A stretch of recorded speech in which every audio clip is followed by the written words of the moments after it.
Hello बच्चों, सार्विन CBSE foundation में आपका स्वागत है। जैसे कि आपको पता है कि हम लोग अपकमिंग 10th सीबीएसई एग्जाम के लिए क्विक रिवीजन के तौर पर हम लोग पढ़ रहे हैं, जिसमें है ना जिसमें हम लोगों ने ज्योग्राफी का पहला चैप्टर ऑलरेडी पढ़ चुका था।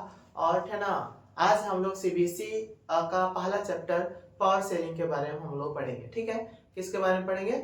पावर शेयरिंग के बारे में पढ़ेंगे। तो सबसे पहले हम समझते हैं कि what do you mean about power sharing. है ना, पावर शेयरिंग होता क्या है इसके बारे में हम लोग समझते हैं। Power sharing means distribution of the power organ of the government. Okay, what you mean?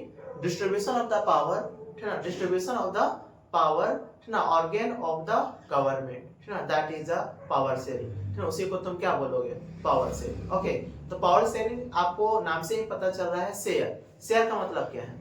Share का मतलब होता है ना, बंटवारा करना। तो जो गवर्नमेंट का जो पावर है ना, उस गवर्नमेंट के पावर को हम लोगों ने, है ना, अलग अलग हाथों में, अलग अलग हैंडों में हमने पावर का डिस्ट्रीब्यूशन किया। यही सारा चीज जो है हम लोग इस चैप्टर में पढ़ेंगे। ठीक है, तो हम शुरू करते हैं। तो firstly try to understand about power sharing. Power sharing means sharing the power different organ of government in democratic nation. That means in democratic nation lots of power sharing in different organ of the government. Why power sharing in different organ of the government? Because in democracy all the power does not rest with any one organ of the government. Therefore if all powers exist in one hand, therefore that nation is not a democratic nation, and that nation is called dictatorship nation. Why you say that a nation is a dictatorship nation? Because if all power of the nation rest in one hand, and that people definitely become dictatorship. Okay, definitely become selfishness. Okay, so therefore that peoples consume lots of power in itself, and that whatever want that people to ruling other peoples also. Okay, so these things all powers is rest in one organ, on hand या one organ.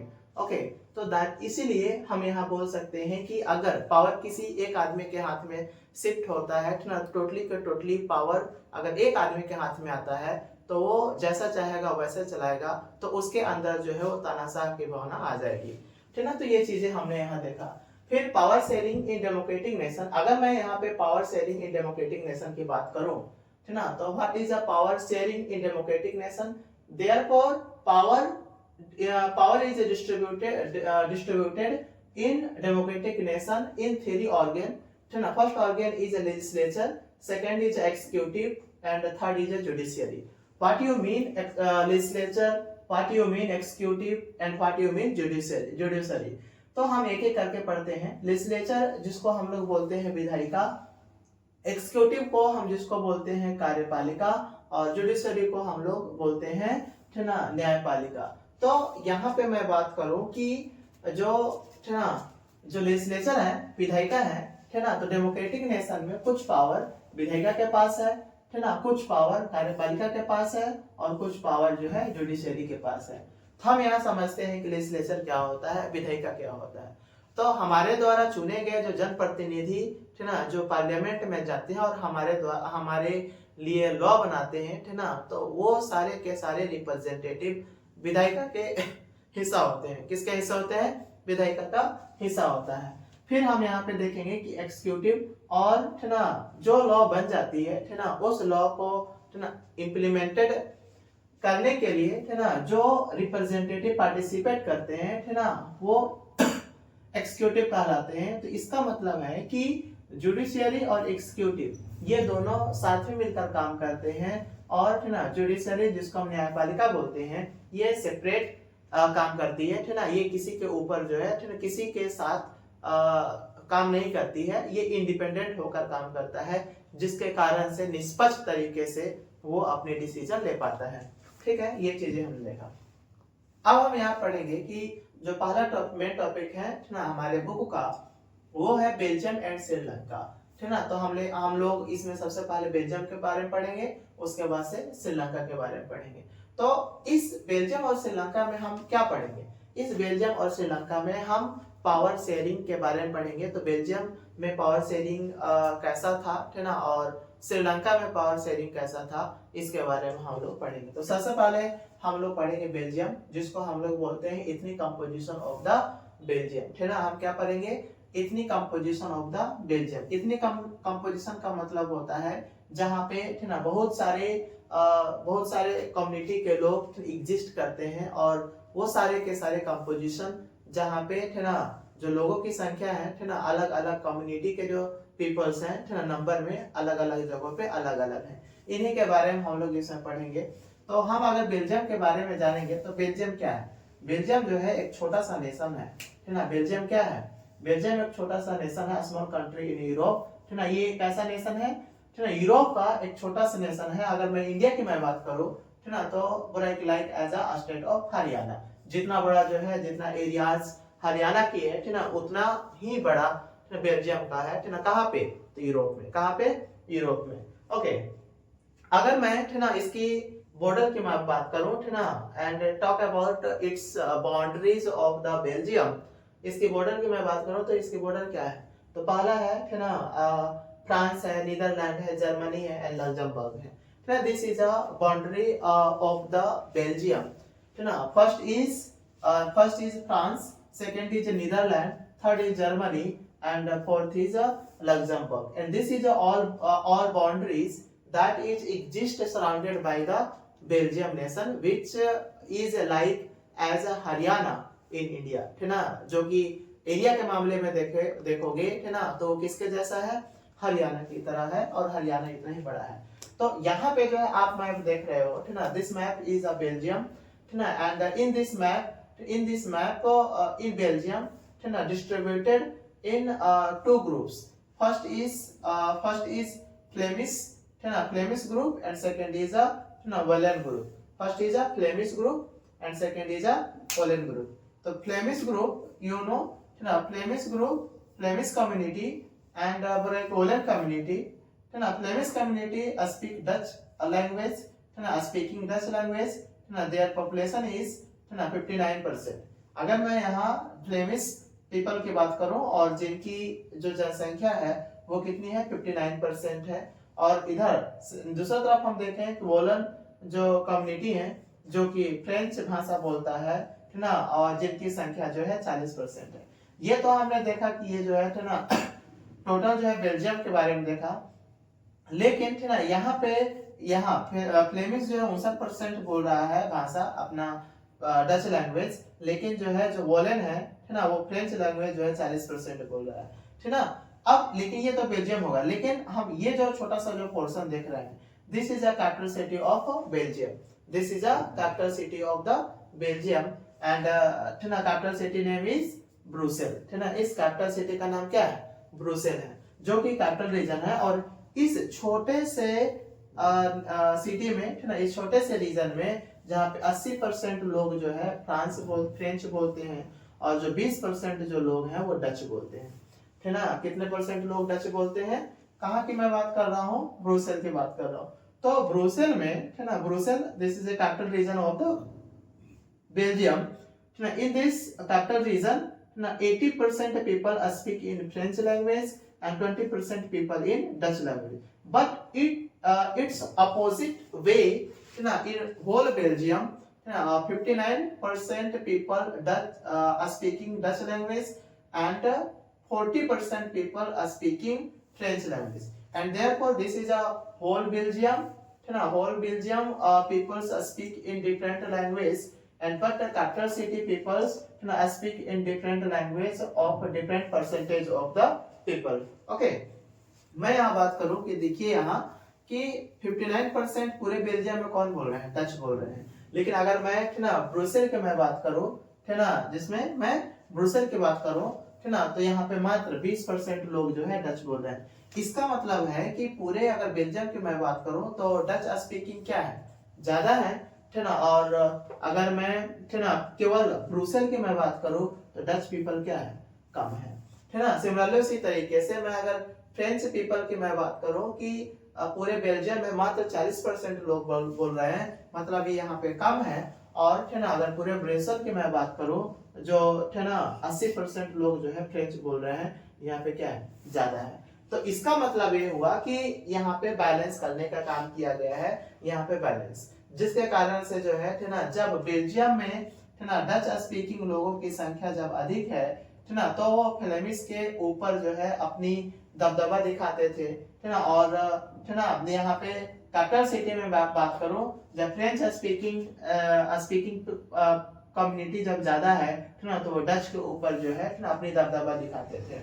अब है ना इसीलिए जो है यहाँ पे है ना यहाँ पे अगर हम यहाँ देखें कि है ना दोनों जगह जो है अगर बेल्जियम में है ना अपने जाति के को अगर है ना majority group of the people and majority group of the speaking people अगर डोमेन करता है ना, तो उसका बदला जो है कैपिटल सिटी में ब्रुसेल में जो है ना वही majority group of the people minority group of the people है ना दैट पीपल इज स्पीक है ना whatever language and that people that communities है ना dominant on there है ना, वहां पे जो है वो डोमिनेट करता था। इस तरीके से जो है दोनों बैलेंस होते थे और इसी कारण है ना यहाँ पे काफी ज्यादा अनबन बनते रहते थे, है ना। तो यहाँ पे ओवरऑल है ना यहाँ पे बच्चों को काफी ज्यादा कंफ्यूजन होता है कि है ना ब्रुसेल सिटी में क्या है ना जो कैपिटल सिटी है, और पूरे बेल्जियम में क्या है। तो मैंने यहाँ पे साफ साफ शब्दों में है ना साफ साफ लेटरों में मैंने यहाँ लिखा कि बेल्जियम में मात्र इतने लोग बोल रहे थे और ब्रुसेल में नहीं इतना। मतलब यहाँ पे सीधा अपोजिट आपको देखने को मिल रहा है, जो ब्रुसेल में सबसे ज्यादा मेजोरिटी में है और पूरे बेल्जियम में वो क्या है माइनॉरिटी में है। अगर ना मैं बेल्जियम में जो लोग मेजोरिटी में है ना, वो कैपिटल सिटी में क्या है माइनॉरिटी में है। सिंपल सी बात है, ठीक है ना। मतलब है दोनों तरफ क्या हो गया बैलेंस हो गया, ठीक है। और इसका अगर मैं है ना बाउंड्री की मैं बात करूं तो आपको मैं बता दूं इसके ठीक है ना चारों साइड जो है बाउंड्री का नाम ठीक है ना। सबसे पहले ऊपर हम देखेंगे नॉर्थ साइड में तो आपको नीदरलैंड देखने को मिलेगा।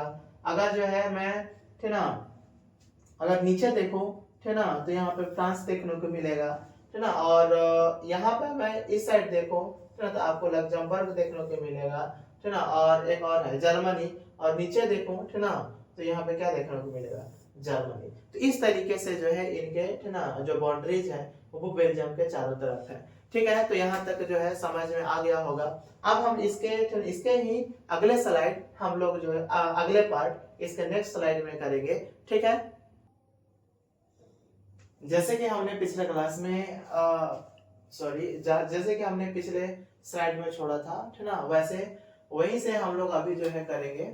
जैसे कि हमने देखा कि जो बेल्जियम था ठीक ना, हमने बेल्जियम के बारे में पढ़ रहा था। तो बेल्जियम का हमने कुछ पार्ट ऑलरेडी कवर कर चुके हैं, जो रिमेनिंग पार्ट है ये सेकंड स्लाइड है, इसमें हम लोग पढ़ेंगे। तो जो टोटल पॉपुलेशन जो था ठीक ना बेल्जियम का ठीक ना वो कितना था मात्र 1 करोड़ था। और हमने पिछले स्लाइड में हमने ये देखा था कि जो बेल्जियम है जो यूरोप में है ठीक ना, उनकी एरिया के हिसाब से अगर देखा जाए तो भारत का कौन सा स्टेट के जैसा है, तो हरियाणा स्टेट के जैसा है। और हरियाणा स्टेट के जैसा है जहां पे उनकी जो जनसंख्या है मात्र कितनी है ठीक ना, मात्र कितनी है 1 करोड़, ठीक है। फिर अगर मैं यहाँ की इतनी कंपोजिशन की बात करूं मैं ठीक ना, किसकी बात करूं इतनी कंपोजिशन की बात करूं जो कि मच कॉम्प्लेक्स है, मतलब जातीयता जटिलता में देखो ठीक ना, क्या जातीयता जटिलता में देखो ठीक ना, तो जो बेल्जियम की जो जातीयता जो जटिलता है ठीक ना वो काफी ज्यादा कॉम्प्लेक्स है, ठीक ना, काफी ज्यादा क्या है जटिल है। फिर शेयर कल्चर बिल्ड कम्युनिटी, और यहाँ के जो इतने कंपोजिशन जो में जो लोग हैं जातीयता जो ठीक ना इनकी जो जटिलता है ठीक ना, ये लोग आपस में अपनी शेयर को कल्चर करते थे और ठीक ना अपने कल्चर को शेयर करते थे और इस तरीके से अपना कम्युनिटी भी बिल्ड करते थे। कौन?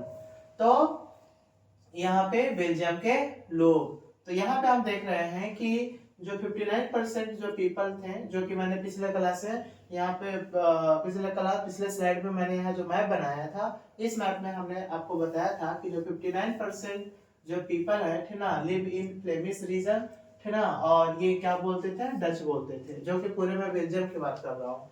जिसमें 40% जो लोग थे ना, वो लोग जो है ना, ये वोलोनिया में रहते थे। ये जो 59% जो लोग हैं वो फ्लेमिश रीजन में रहते हैं। जो 40% थे ना जो लोग थे वो वोलोनिया में रहते थे। कहाँ रहते थे? वोलोनिया।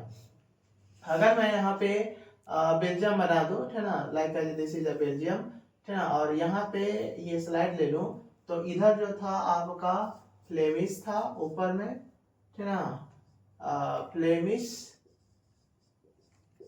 और नीचे था वलोनिया, है ना, फ्लेमिश था और वलोनिया था। तो हमने यहाँ देखा कि इसमें, है ना, और इधर जो मैंने आपको कलर किया था, मैंने यहाँ जो पिक्चर में कलर किया था, इधर कौन था? जर्मनी था, जर्मन पीपल था, जो कि जर्मन बोलते थे। इनकी संख्या मात्र 1% था। इनकी संख्या कितनी थी? 59% थी। इनकी संख्या कितनी थी? है ना, इनकी संख्या 40 थी, है ना। तो ये सारे के सारे चीजें हमने पिछले क्लास में देखा था, है ना, पिछले सारे में वही चीज मैंने यहाँ पे लिख कर पढ़ रहा है। अंतर बस इतना ही है। इसमें जो 40% जो पीपल वोलोनिया में रहते थे, जो कि क्या बोलते हैं? फ्रेंच बोलते हैं, है ना। तो फ्लेमिश अगर मैं यहाँ पे लिखूं, तो फ्लेमिश यहाँ डच बोलता था, और वोलोनिया में देखूं, है ना, तो यहाँ ये क्या बोलता है? तो ये बोलता है आपका फ्रेंच, है ना। और ये क्या जर्मन भाषा बोलता है ना। 1% जो पीपल थे जो कि बेल्जियम थे, है ना, जो कि बेल्जियम का हिस्सा था, लेकिन ये जर्मनी के बाउंड्री पर रहते थे, है ना, बॉर्डर ऑफ द जर्मनी। और यहाँ के लोग जो है जर्मन भाषा बोलते थे। और इनके परसेंटेज, टोटल पॉपुलेशन का परसेंटेज कितनी है? मात्र 1% है। अब हम यहाँ पे कैपिटल सिटी की मैं बात करूँ, है ना, जो ब्रुसेल है। और ब्रुसेल कहाँ था? है ना, ब्रुसेल जो है फ्लेमिश का एक छोटा सा हिस्सा था। जैसे कि मैं यहाँ बात करूँ, ब्रुसेल कहाँ था? तो यहाँ पे था, है ना। इसको जो है यहाँ पे क्या बोला? ब्रुसेल बोला गया, ठीक है। और इस ब्रुसेल की अगर मैं देखूं, तो यहाँ पे जो फ्रेंच जो बोलने वाले की जो संख्या थी, वो थी 80%। और है ना, यहीं पे जो डच जो बोलने वाले जो संख्या थी, वो मात्र कितनी थी? 20% थी, है ना। तो ये टोटली जो अपोजिट था कैपिटल सिटी और पूरे बेल्जियम में जो इतनी कंपोजिशन था डिफरेंट भाषा बोलने वाले लोग की, ये टोटली अपोजिट था, है ना। अगर पूरे बेल्जियम में, है ना, अगर डच बोलने वाले संख्या की अधिक है ना, डच बोलने वाले लोगों की संख्या अधिक है, तो है ना ब्रुसेल में डच बोलने वाले लोगों की संख्या क्या है? कम है। मतलब ये बैलेंस हो गया था दोनों जगह, है ना। तो वही चीज यहाँ पे 20% जो लोग थे वो फ्रेंच बोलते थे, तो कहाँ? है ना, कैपिटल सिटी ब्रुसेल में। अगर मैं 20% लोगों को देखूं, है ना, तो ये लोग क्या बोलते थे? डच बोलते थे, है ना। तो ये दोनों जो है यहाँ पे एक तरीके से बोलोगे तो ये बैलेंस हो जाएगा, जैसे कि यहाँ पे आपने देखा। हम यहाँ पे यही कारण था कि हमेशा इनके बीच टेंशन बढ़ा हुआ रहता था। हमेशा इनके बीच जो है ना, हमेशा झड़प होते रहते थे, है ना। ये टेंशन कब की है? तो 1950 टू 1960 जो सेंचुरी में, उस समय है ना, ये दोनों कम्युनिटी के लोग, फ्रेंच बोलने वाले कम्युनिटी और डच बोलने वाले कम्युनिटी, पूरे में बेल्जियम की बात करूं और कैपिटल सिटी की बात करूं, इनके बीच जो है झड़प हो गए थे, है ना। और बहुत सारे जो है टेंशन क्रिएट किया गया था। कहाँ पे? पूरे बेल्जियम में। तो यहाँ पे इस दौरान हमने ये देखा था, इस दौरान यहाँ पे 1950 टू 1960 के दौरान क्या हुआ कि जो minority group of the people है ना, वो, है ना, बोले कि फ्रेंच स्पीकिंग कम्युनिटी थे, जो कि क्या थे? रिच और पावरफुल थे। माइनॉरिटी, अगर मैं मेजोरिटी की मैं बात करूं, है ना, तो ये डच स्पीकिंग पीपल थे, है ना। मेजोरिटी कहाँ है? Dutch speaking people. देखिए, है ना, मेजोरिटी जो है पूरे बेल्जियम में, है ना, डच स्पीकिंग पीपल की जो संख्या है वो कितनी है? 59% है, मतलब पूरे बेल्जियम में। यहाँ पे कैपिटल सिटी की बात नहीं की जा रही है, यहाँ पे पूरे बेल्जियम की बात की जा रही है, जिसमें डच बोलने वाली संख्या जो फ्लेमिश रीजन में रहते हैं, जहाँ पे 59% लोग क्या बोलते हैं? डच बोलते हैं, है ना। अगर मैं, है ना, मेजोरिटी की मैं बात करूं, अगर सॉरी यहाँ पे, हाँ, मेजोरिटी की मैं बात करूं, यहाँ पे डच स्पीकिंग पीपल है, जो कि, है ना, डच स्पीकिंग पीपल यहाँ पे पूरे बेल्जियम में, जिनकी संख्या क्या है? अधिक है, ठीक है। अगर माइनॉरिटी की मैं देखूं, तो फ्रेंच स्पीकिंग जो कम्युनिटी है ना, ये, है ना, माइनॉरिटी तो थे, है ना, लेकिन ये थे क्या थे? रिच थे और पावरफुल थे, जो कि कौन सी भाषा बोलते थे? फ्रेंच बोला करते थे, जो कि बोलोनिया में जो रहा, बोलोनिया रीजन में जो रहते थे वो फ्रेंच भाषा बोलते थे।